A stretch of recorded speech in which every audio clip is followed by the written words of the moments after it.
I tell you that on Thursday we were in Mark's Gospel, by Thursday night we were in Daniel, you'll understand where I'm coming from. We're in the Old Testament, we're in Daniel chapter 3.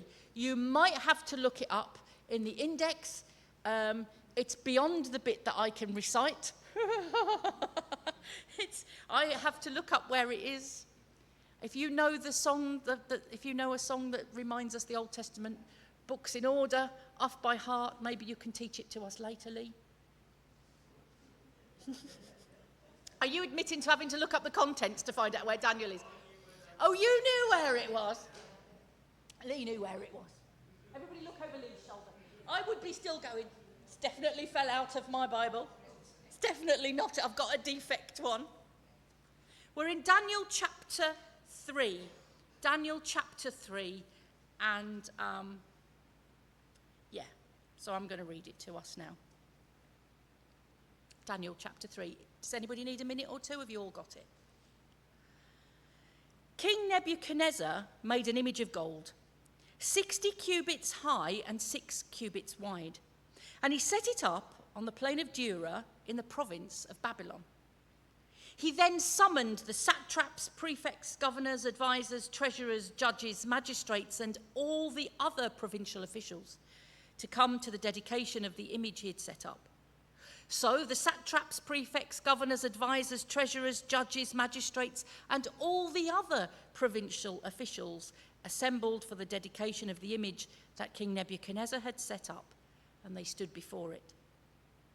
Then the herald loudly proclaimed, "Nations and people of every language, this is what you are commanded to do.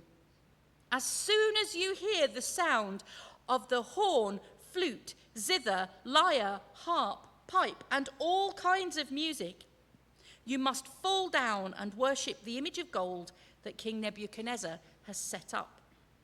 Whoever does not fall down and worship will immediately be thrown into a blazing furnace."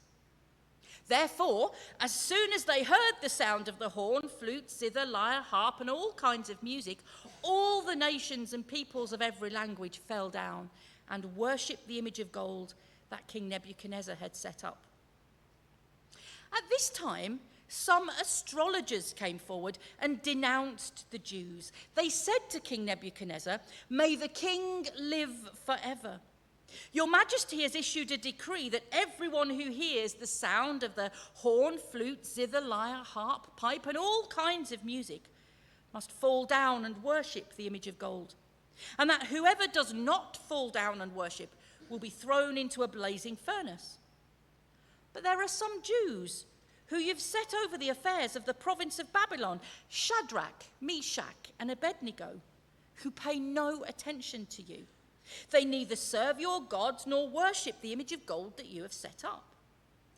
Furious with rage, Nebuchadnezzar summoned Shadrach, Meshach, and Abednego. So these men were brought before the king. And Nebuchadnezzar said to them, "Is it true, Shadrach, Meshach, and Abednego, that you do not serve my gods or worship the image of gold I've set up?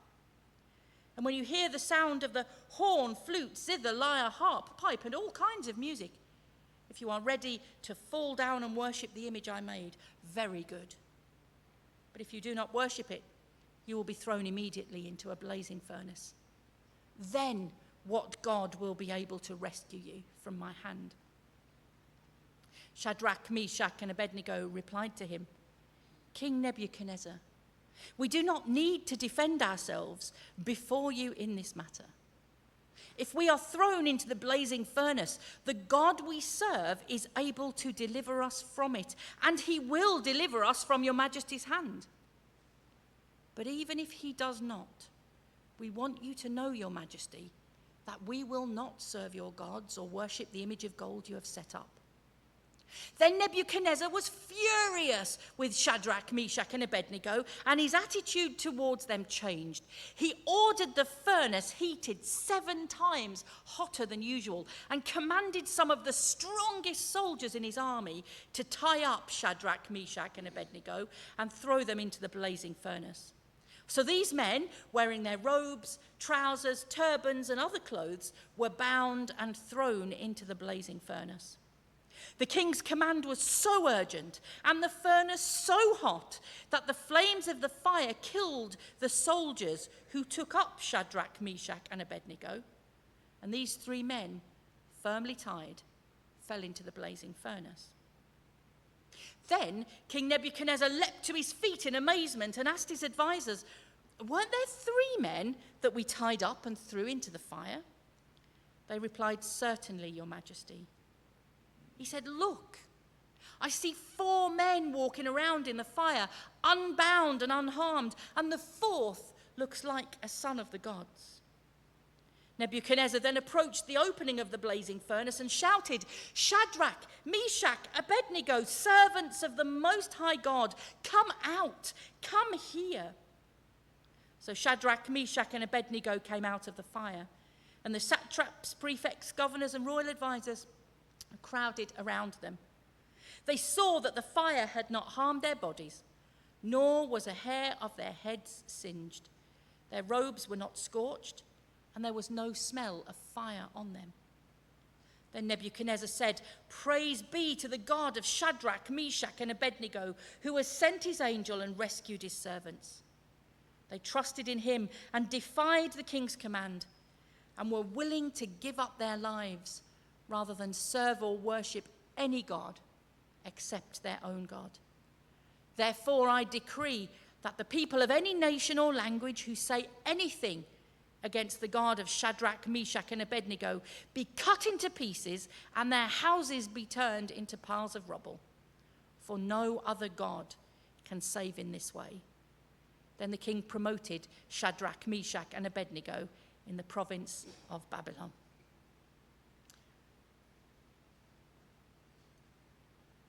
Crumbs, that's a tricky reading, isn't it? All the lists of satraps and prefects and all the lists of instruments. Andrea was down to do the reading today, but you know when you choose some passages you think, oh heck, I better read that one myself if I want to keep my friends.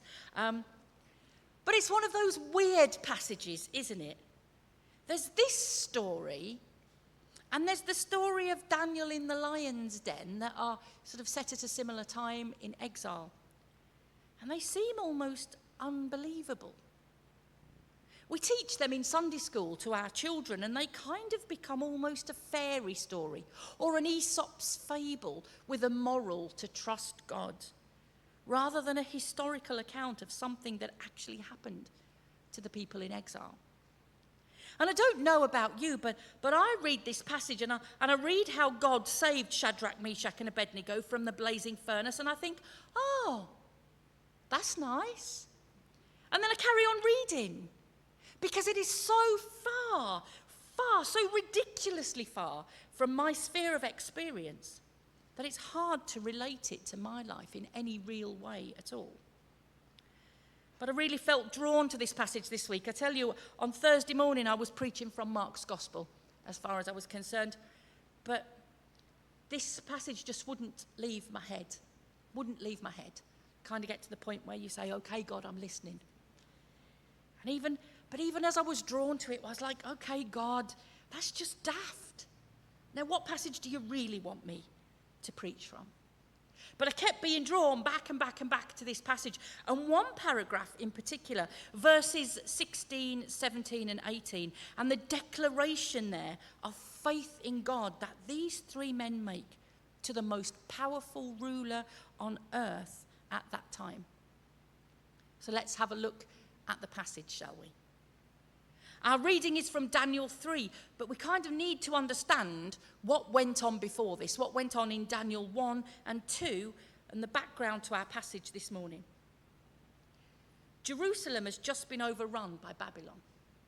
They've been conquered. And King Nebuchadnezzar has taken back the first wave of exiles. And he's kind of siphoned off the best of the young Judean exiles and given them positions in the Babylonian court. And he did this to strengthen his own might, to increase his own glory. The fact that he has Jewish royalty and nobility serving him in his court sends out a very powerful message, doesn't it? to all the nations surrounding. And Shadrach, Meshach and Abednego and Daniel, who isn't mentioned in this passage, well, they were Jewish nobility, and so they find themselves in exile. Not as slaves as such, but they're not free.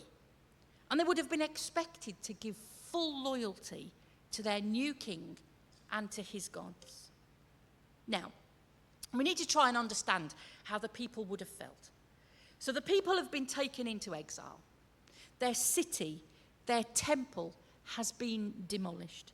And that was bad enough. But these were God's people. God was the God of Israel, Yahweh God. He was their God. And they thought he'd been defeated. He's been defeated by the gods of the Babylonians. That's what the people would have thought. And they had to figure out during their time in exile that God was still with them, that he hadn't been defeated or taken by surprise or caught off guard. But he was still with his people, and so they could still trust him. They could still sing their songs of praise and worship to him. He was with them. They hadn't left him behind. And Shadrach, Meshach and Abednego, they really do seem to understand that. And they're highlighted here for us, an example. I said we need to understand Daniel 1 and Daniel 2 before we get to Daniel 3. So right at the beginning of their time in exile, along with Daniel, they have decided, this group of young men, that they might be far from home. They might be on foreign soil, but actually they're still going to be people of Yahweh. They're still going to follow the decrees that God has set for them. And so they make a decision that they're not going to eat any of the food that comes from the king, but instead they're going to follow the food purity laws. And God blesses them, and they grow strong. And that choice they made to choose, between the king's food, the royal food, or food that is pure according to their rites and their rituals, that's setting the backdrop that will ultimately lead to their predicament today.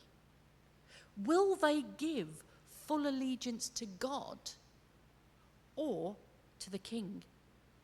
And the thing we need to understand is Nebuchadnezzar was not some feudal ruler of a tin pot country. He was the head of the mightiest empire on earth at that time. He was the most powerful man on earth. So having taken a stand on the food that they eat, they seem to have earned the respect of the king.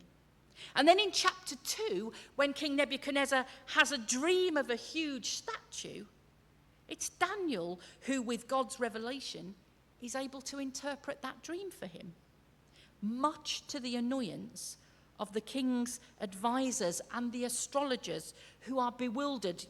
They don't have a clue what the king's dream means. But the idea of dreaming about a statue seems to have given Nebuchadnezzar some strange ideas. And so he builds a statue made of gold, a symbol of his wealth, of his power, of his authority. To get an idea of the size, 60 cubits high is about 90 feet high.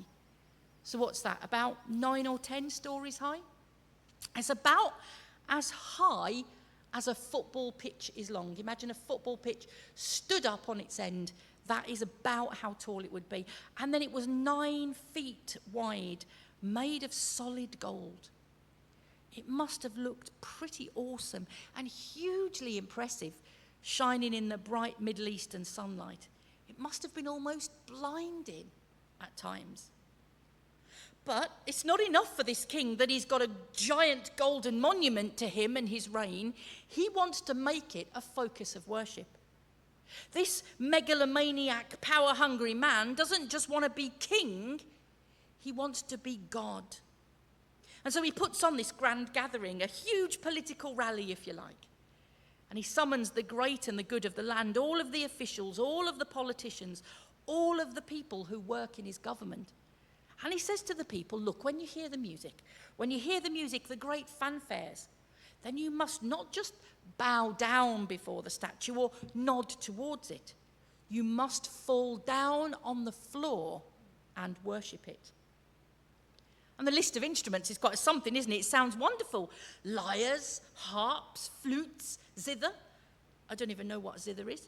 I might have to look that up. But it sounds wonderful until you realise that some translations have bagpipes in there. I was like, I was with you till that point, Nebuchadnezzar, but bagpipes, no thanks. But the king summons the great and the good of the land. I mean, this is a real declaration of his power and his might. He's saying to the people, I am your God, and you will worship me, or else. And it really is a big or else, because anyone who refuses to worship will be thrown into the furnace, probably the furnace that the gold has just been smelted in. So you can imagine it's right there, all ready for anyone who disobeys. And I can kind of imagine the people looking at the statue with half an eye on the furnace. And so it's not surprising that when the horns and the lyres and the zithers and the lutes and the bagpipes played, the people did as they were told, and they fell down on the floor in the semblance of worship, if not in real worship.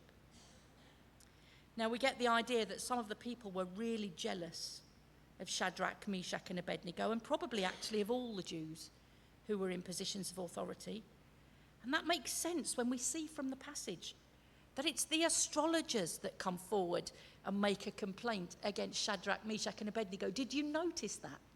The astrologers who in the chapter before couldn't interpret the king's dream. The astrologers who were embarrassed by Daniel as he was able to interpret the dream because God revealed the meaning to him.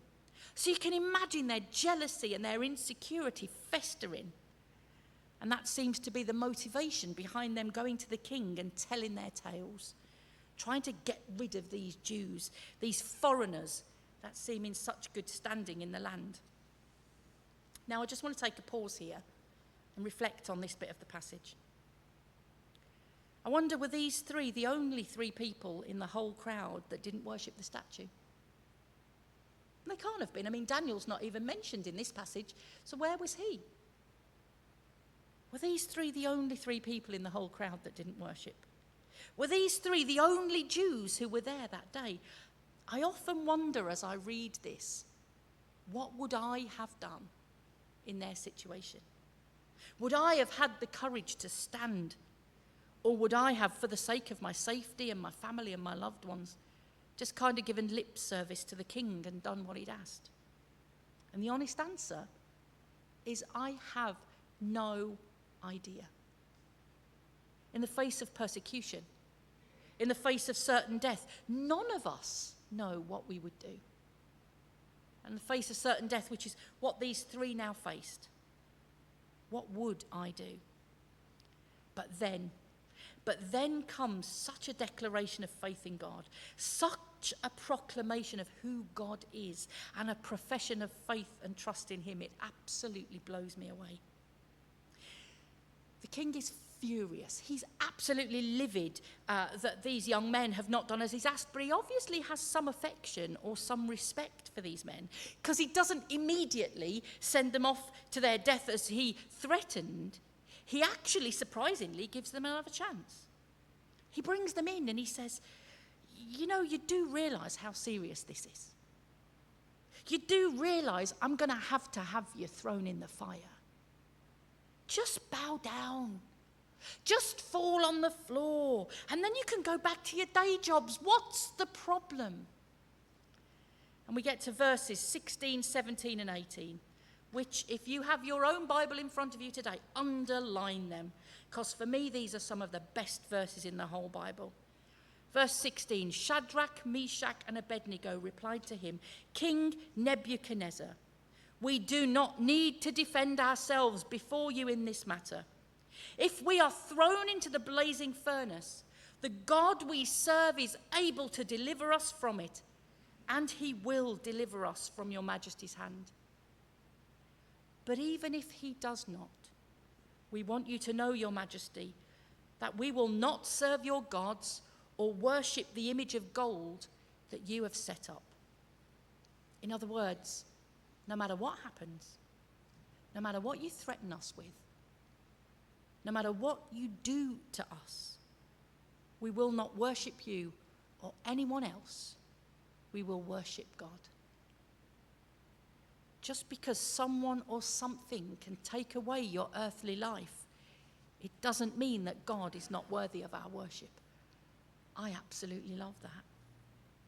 Our God is the God who created the whole world, the whole universe, parts of the cosmos that we haven't even discovered yet. He created them for his glory, for his purposes. The heavens declare the glory and the majesty of God.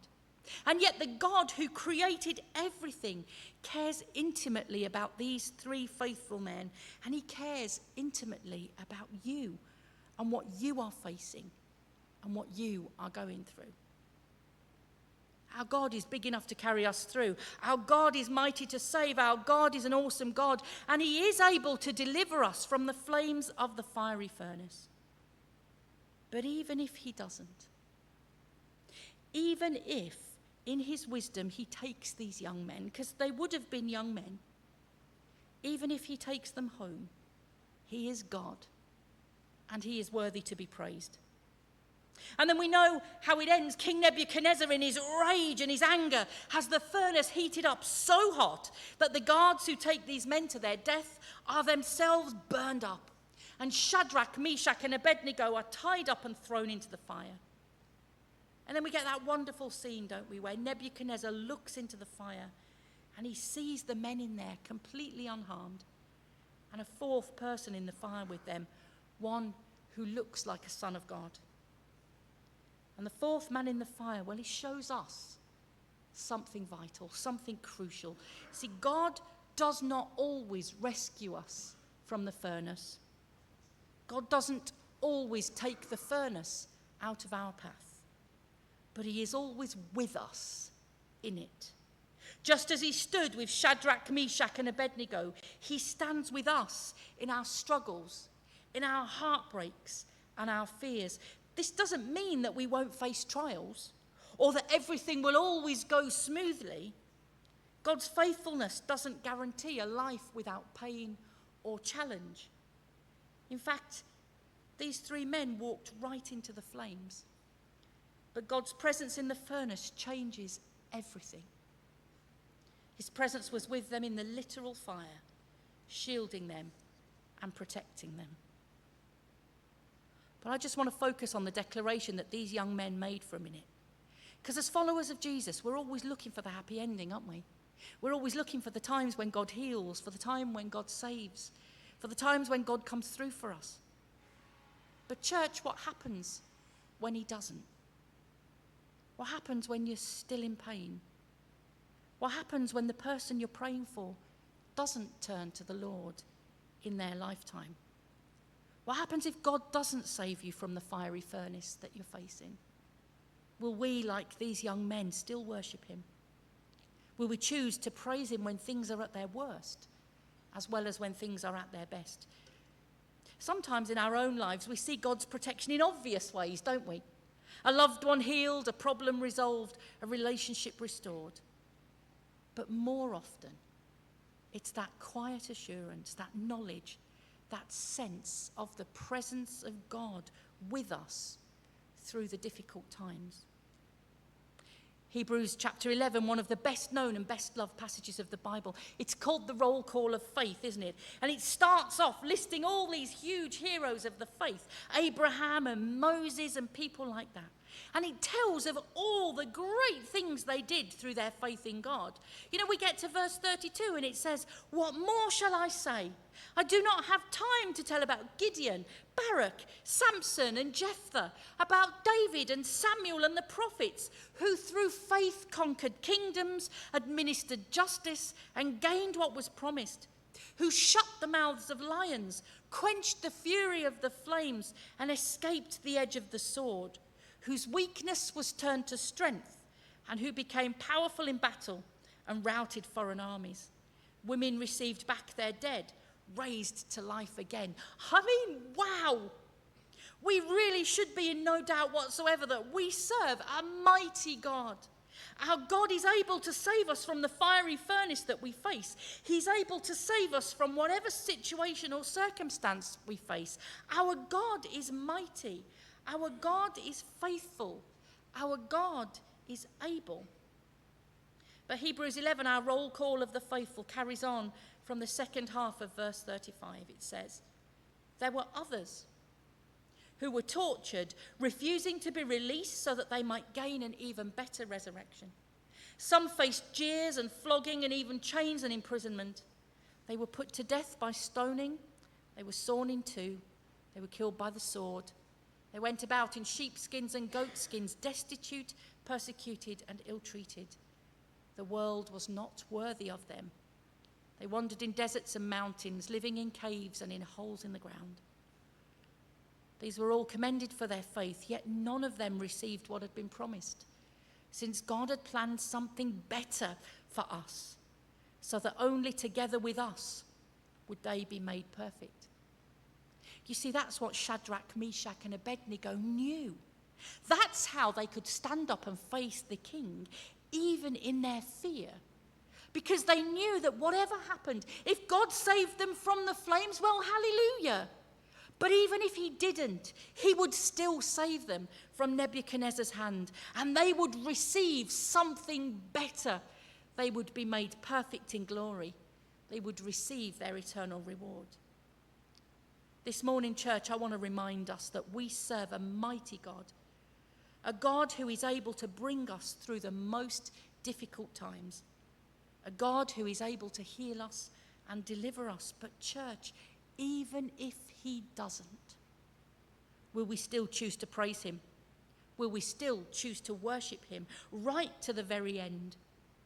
Will we trust that our God is big enough to lead us through even the scariest, the strangest, the lowest, and the most difficult times that we could face? That our God is the fourth man in the furnace of the circumstances that we face. That we are never alone. We have a God that never lets go of us, a God that promises to hold us in the palm of his hand. We can't be snatched out of his hands or fall out of his hands. We worship a God who promises to be with us always. He promises to never leave us or forsake us. We worship a God who gives us eternal hope through the death and resurrection of his Son, Jesus Christ. A God that will never let us go. So we can praise him and worship him and give him all the glory.